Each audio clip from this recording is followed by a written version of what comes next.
Good evening friends. आज की update कुछ इस प्रकार से है। आज हम सबसे पहले बात करेंगे गाज़ा की।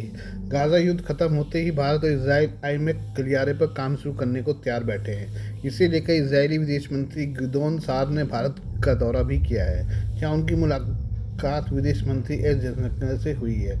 इस दौरान दोनों ही नेताओं ने भारत, मध्य पूर्व, यूरोप आर्थिक गलियारे के विस्तार पर चर्चा की है और काम को और तेज करने पर सहमति जताई है। इजरायली विदेश मंत्री के रूप में सार की यह पहली भारत यात्रा है। वह सोमवार को अपनी 3 दिवसीय यात्रा पर नई दिल्ली पहुंचे हैं। इजरायली विदेश मंत्री की भारत यात्रा दिसंबर में प्रधानमंत्री बेंजामिन नेतन्याहू की संभावित यात्रा से पहले हो रही है। सार की यह यात्रा अमेरिका की मध्यस्थता में गाज़ा युद्ध विराम के बाद की घटनाओं के साथ भी मेल खाती है, जिसके तहत कई जीवित और मृत बंधकों और फिलिस्तीनी कैदियों की रिहाई में मदद मिली है। इस युद्ध विराम से भारत को भी अपने बहुप्रतीक्षित गलियारे को तेजी से पूरा करने में मदद मिलेगी। इससे भारत और यूरोप के बीच व्यापारिक संबंध मजबूत होंगे। IMF corridor. भारत मध्य पूर्व में शांति और स्थिरता स्थापित होने के बाद भारत मध्य पूर्व यूरोप आर्थिक गलियारे को आगे बढ़ाने का प्रयास कर रहा है। यह गलियारा इसराइल से होकर गुजरेगा। आईएमएफ का प्रस्ताव मूल रूप से सितंबर 2023 में दिल्ली में आयोजित G20 नेताओं के शिखर सम्मेलन में रखा गया था, लेकिन 7 अक्टूबर 2023 को इसराइल पर हमास के हमले के बाद इस गलियारे की प्रगति रुक गई थी।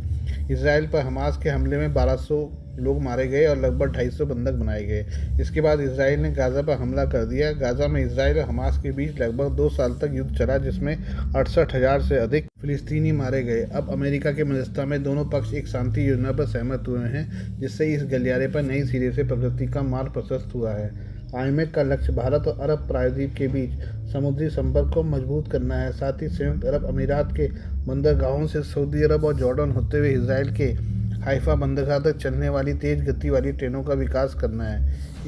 गलियारा यूरोपीय देशों से माल की आवाजाही को सुगम बनाएगा। इसके अलावा आईएमएफ का उद्देश्य एक स्वच्छ हाइड्रोजन पाइपलाइन, एक बिजली कनेक्शन, एक तेज गति वाली समुद्री डिजिटल केबल विकसित करना है और बंदरगाहों सहित मौजूदा बुनियादी ढांचे को एक साथ जोड़ना है। प्रधानमंत्री नरेंद्र मोदी ने अमेरिकी राष्ट्रपति डोनाल्ड ट्रंप की 20 सूत्री योजना का स्वागत किया है। कहा कि यह न केवल इसराइल और फिलिस्तीनी बल्कि पूरे क्षेत्र के दीर्घकालिक शांति और सुरक्षा सुनिश्चित करने की दिशा में एक कदम है। मोदी ने एक्स पर पोस्ट में कहा, हम राष्ट्रपति डोनाल्ड ट्रंप द्वारा गाज़ा संघर्ष को समाप्त करने के लिए एक व्यापक योजना की घोषणा का स्वागत करते हैं। यह फिलिस्तीनी और इजरायली लोगों के साथ साथ व्यापक पश्चिमी एशियाई क्षेत्र के लिए दीर्घकालिक और स्थायी शांति, सुरक्षा और विकास का एक व्यवहार्य मार्ग प्रदान करती है। आइए हम बात करें बांग्लादेश की। बांग्लादेश के मुख्य सलाहकार मोहम्मद यूनुस ने अब एक दौरे पर आए तुर्की संसदीय प्रतिनिधिमंडल को ग्रेटर बांग्लादेश का मानचित्र भेंट किया है। बांग्लादेश इसे कथित आर्ट ऑफ ट्रायम्फ नाम दे रहा है। इसमें भारत के कई हिस्सों को बांग्लादेश में दिखाया गया है। भारत ने पहले भी इस पर आपत्ति जताई थी। ऐसे में माना जा रहा है कि मोहम्मद यूनुस जानबूझकर भारत को चिढ़ाने के लिए ग्रेट बांग्लादेश मानचित्र वाली प्रकृति को भारत के दुश्मन देशों के कैमरों के सामने सौंप रहे हैं। यूनुस ने इससे पहले ग्रेटर बांग्लादेश मानचित्र को पाकिस्तान के सैन्य जनरल को भी गिफ्ट किया था। आर्ट ऑफ ट्रायम्फ नाम की कलाकृति में एक ग्रेटर बांग्लादेश योजना की रूपरेखा दी गई है, जिसमें भारत के पूर्वोत्तर राज्यों खासकर असम को बांग्लादेश के भविष्य में के रणनीतिक दृष्टिकोण में शामिल करना शामिल है। इस कलाकृति को कथित तौर पर तुर्की प्रतिनिधिमंडल के साथ हाल ही में हुई एक बैठक के दौरान दी गई थी। इस कलाकृति को खुद बांग्लादेश के सर्वेसर्वा मोहम्मद यूनुस ने तुर्की के प्रतिनिधिमंडल के प्रमुख को सौंपा था। सूत्रों के अनुसार बांग्लादेश का एक कदम प्रतीकात्मक इशारे से कई अधिक है। सूत्रों का दावा है कि इस दस्तावेज में युद्ध योजनाएं विजय के बाद के विकास कार्य शामिल थे, जिनका उद्देश्य कथित तौर पर असम और पश्चिम बंगाल को बांग्लादेश का हिस्सा दिखाकर भारत को चिढ़ाना था, ताकि भारत जवाबी प्रतिक्रिया दे और मोहम्मद यूनुस उसका फायदा आगामी बांग्लादेश चुनाव में उठा सके। यूनुस ने अपने कार्यकाल के दौरान बांग्लादेश में भारत विरोधी माहौल खड़ा किया है। मोहम्मद यूनुस जानबूझकर भारत के दुश्मनों से दोस्ती कर रहे हैं। सबसे पहले उन्होंने पाकिस्तान से दोस्ती की। पाकिस्तानी सेना और आईएसआई के कई बड़े अधिकारियों को बांग्लादेश बुलाया। उनमें से कई ने भारत बांग्लादेश सीमा का क्षेत्र का दौरा किया। अब वही यूनुस तुर्की से दोस्ती कर रहे हैं, जो पाकिस्तान का कट्टर समर्थक और भारत का उतना ही बड़ा विरोधी है। ऑपरेशन सिंदूर के दौरान तुर्की का पाकिस्तान खुला समर्थन प्राप्त है। ऐसे में माना जा रहा है कि मोहम्मद यूनुस भारत को चिढ़ाने के लिए जानबूझकर पाकिस्तान के बाद अब तुर्की को बांग्लादेश के विवादित मानचित्र सौंप रहे हैं। हम बात करें सुरक्षा परिषद की। संयुक्त राष्ट्र सुरक्षा परिषद में भारत की दावेदारी को एक बार फिर से बड़ा समर्थन मिला है। फिनलैंड के राष्ट्रपति अलेक्जेंडर स्टब ने कहा है कि भारत अमेरिका और चीन के साथ अगला सुपर पावर होगा। स्टब ने कहा कि भारत को संयुक्त राष्ट्र सुरक्षा परिषद में अनिवार्य रूप से स्थायी सदस्यता दी जानी चाहिए उन्होंने कहा कि अगर भारत को सदस्यता नहीं मिलती है तो संयुक्त राष्ट्र लगातार कमजोर होता रहेगा। रूस से लेकर ब्रिटेन तक खुलकर भारत को संयुक्त राष्ट्र सुरक्षा परिषद में स्थायी सदस्यता देने का समर्थन कर रहे हैं, लेकिन सिर्फ एक देश की वजह से भारत की दावेदारी रुक रही है। इस देश का नाम है चीन। चीन और पाकिस्तान मिलकर भारत के खिलाफ अभियान चला रहे हैं। ट्रंप ने फर्स्ट पोस्ट को दिए इंटरव्यू में कहा कि मैं भारत का बड़ा प्रशंसक रहा हूँ। मैं समझता हूँ कि भारत अमेरिका और चीन के साथ अगला सुपर पावर बनेगा।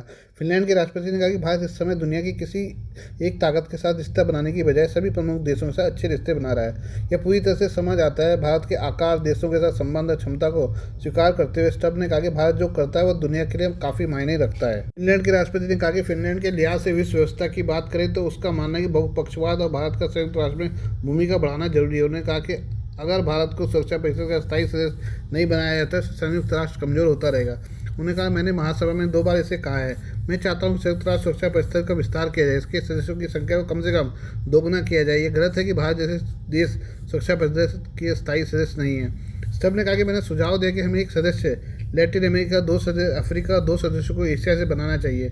क्यों? इसकी वजह है कि बहुपक्षवाद में भरोसा करता हूँ। अगर भारत को संयुक्त राष्ट्र सुरक्षा परिषद में शामिल नहीं किया जाता तो वैश्विक सत्ता कमजोर होती रहेगी। भारत समेत G4 देश लगातार संयुक्त राष्ट्र सुरक्षा परिषद में सुधार की मांग कर रहे हैं, लेकिन चीन इसका विरोध कर रहा है। चीन नहीं चाहता कि एशिया में उसकी बादशाहत पर असर पड़े। इसकी वजह से वो भारत की राह में रोड़ा बना हुआ है। चीन के इशारे पर पाकिस्तान भी दुनिया में अभियान चला रहा है, जिसे इटली का समर्थन मिला है।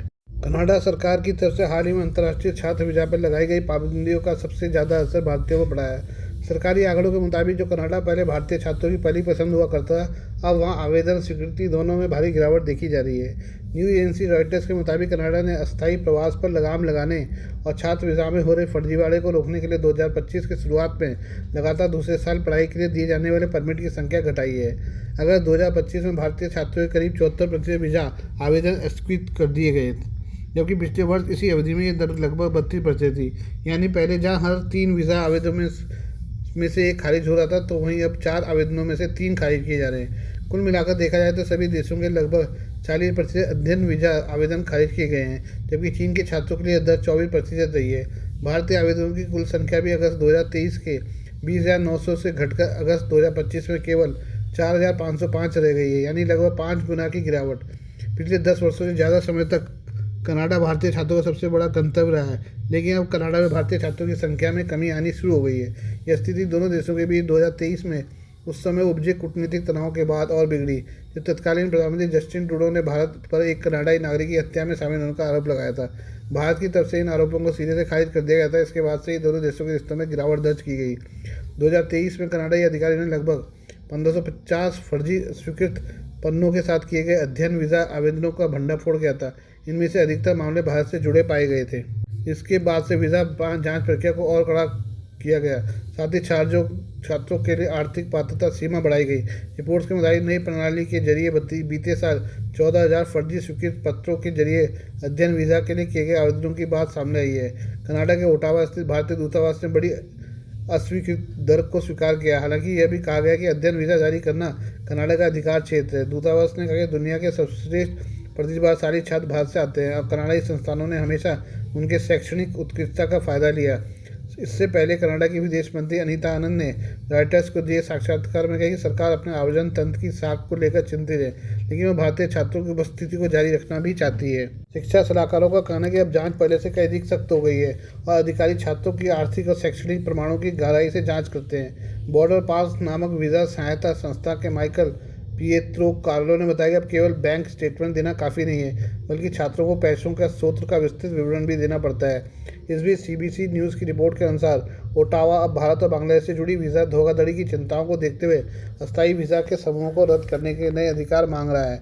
इसके लिए प्रस्तावित बिल C-12 को संसद में लाया गया, जो व्यापक सीमा कानून पैकेज बिल C-2 का हिस्सा है। इस बीच भारत और कनाडा के बीच संबंध सुधारने के प्रयास भी जारी हैं। 2025 में G7 शिखर सम्मेलन के दौरान प्रधानमंत्री नरेंद्र मोदी की कनाडा यात्रा प्रधानमंत्री मार्क कार्नी से मुलाकात के बाद दोनों देशों ने एक दूसरे की राजधानियों में नए उच्चायुक्त नियुक्त किए हैं। Please do like, share and subscribe this channel of my news, views and analysis bye Prakash.